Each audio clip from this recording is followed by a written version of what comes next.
Que Dieu nous bénisse. Nous sommes aujourd'hui, mardi. Notre méditation a pour thème la paresse.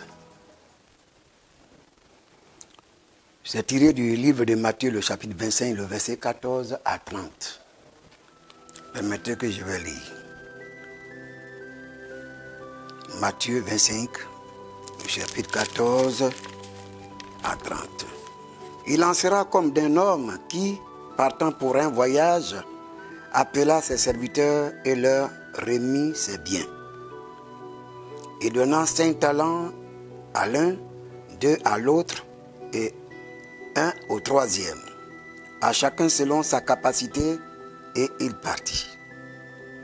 Aussitôt celui qui avait reçu les 5 talents s'en alla, les fit valoir et il gagna 5 autres talents.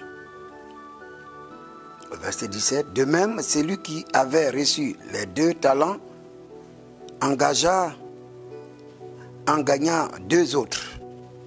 Celui qui n'en avait reçu qu'un alla faire un creux dans la terre et cacha l'argent de son maître. Longtemps après, le maître de ses serviteurs revint et leur fit rendre compte. Celui qui avait reçu les 5 talents s'approcha en apportant 5 autres talents et il dit: Seigneur, tu m'as remis 5 talents, voici j'en ai gagné 5 autres. Son maître lui dit: C'est bien, bon et fidèle serviteur, tu as été fidèle en peu de choses, je te confierai beaucoup, entre dans la joie de ton maître. Celui qui avait reçu les 2 talents s'approcha aussi et il dit: Seigneur, tu m'as remis 2 talents, voici j'en ai gagné 2 autres.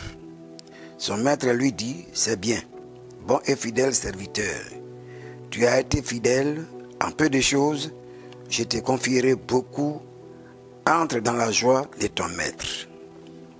Celui qui n'avait reçu qu'un talent s'approcha ensuite et il dit: Seigneur, je savais que tu es un homme dur, qui moissonne où tu n'as pas semé, et qui amasse où tu n'as pas vanné. J'ai eu peur et je suis allé cacher ton talent dans la terre. Voici, prends ce qui est à toi.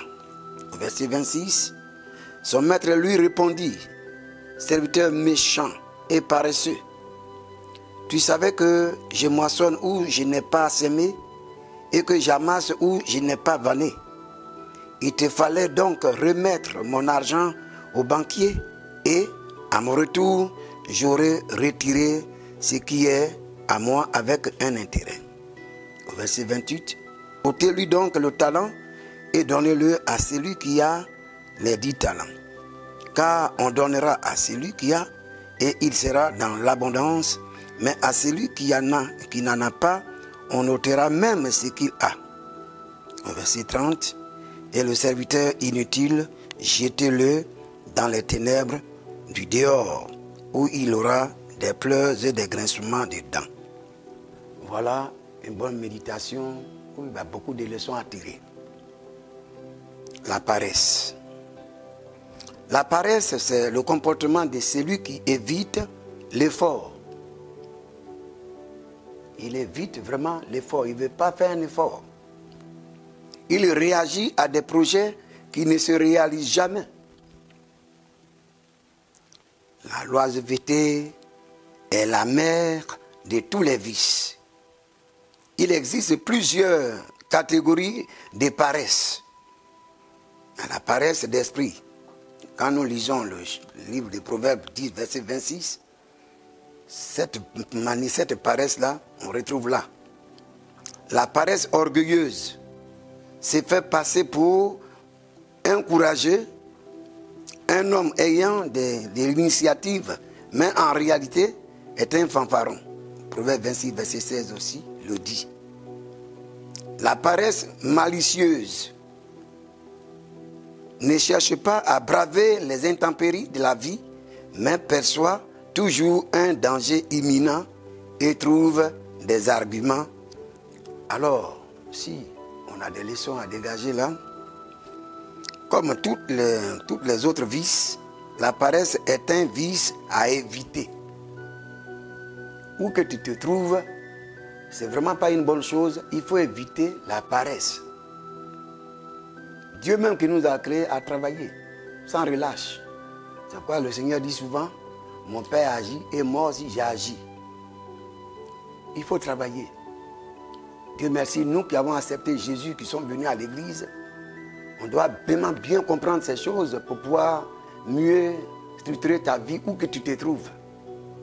Se couvrir, ils sont nombreux au milieu de nous. Beaucoup de chrétiens aujourd'hui, ils spiritualisent tout.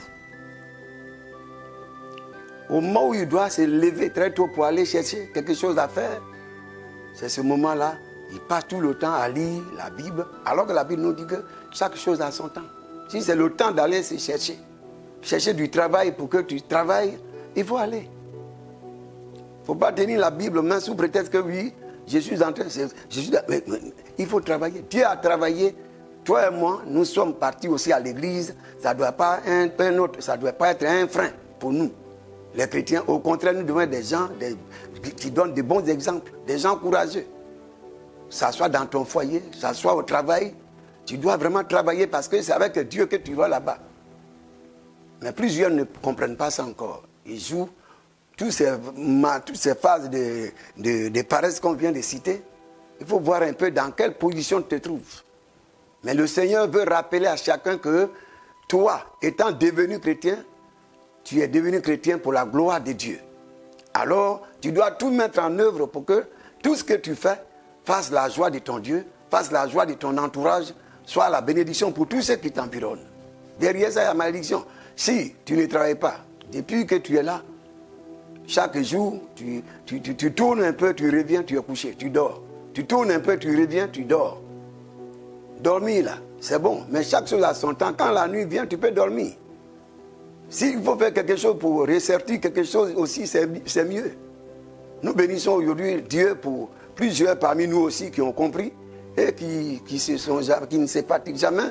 Très tôt, dès qu'on dit à travail, ils peuvent avoir même 2 ou 3 boulots. Aller balayer quelque part, bon, finir avec ça.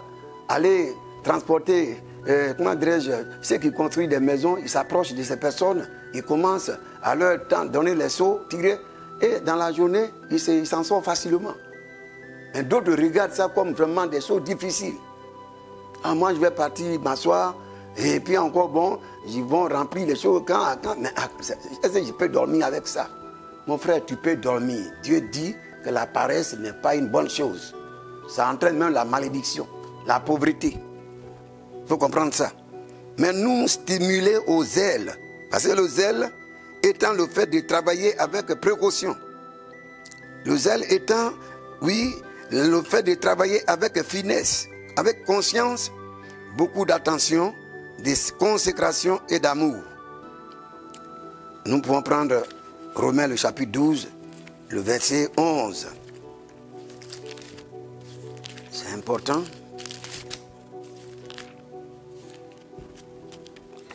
Romains 12, le verset 11. Ayez du zèle et non de la paresse. Soyez fervents d'esprit. Servez le Seigneur. Ayez du zèle. C'est la parole de Dieu. Toi et moi, l'Éternel Dieu nous interpelle à avoir du zèle. Se lever très tôt, faire ce que tu peux faire dans la journée. Et quand la nuit arrive, tu dors sans problème. Mais ne passe pas du temps à confondre la spiritualité et ce qui est social. Non. Donc je voulais encore interpeller tous mes frères et sœurs ce matin qui écoutent encore cette parole, oui, à notre deuxième méditation, de prendre du zèle, de se lever à temps, d'aller faire l'œuvre selon que Dieu le veut, parce que tu seras dans la bénédiction au lieu d'être dans la malédiction. Tous ceux qui font le contraire, vous comprenez largement que la paresse entraîne l'homme, met l'homme dans la malédiction.